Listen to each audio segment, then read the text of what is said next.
सोन्याची अंडी देणारी कोंबडी. एका गावात एक गरीब माणूस राहत होता.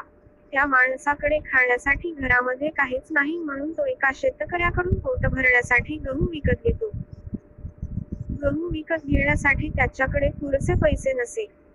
त्याबदल्यात त्याला त्याची कोंबडी देऊन टाकतो. जेव्हा शेतकऱ्याच्या बायकोला हे समजते तेव्हा ती खूप दुःखी होते.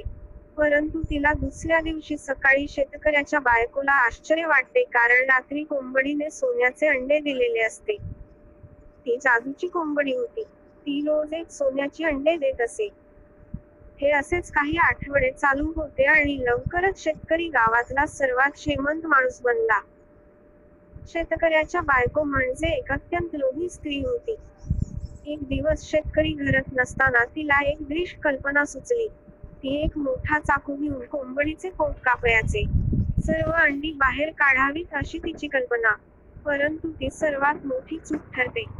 तिला एकही अंडे पोटामध्ये मिळत नाही. त्यानंतर कधीच सोन्याची अंडी मिळणार नसतात.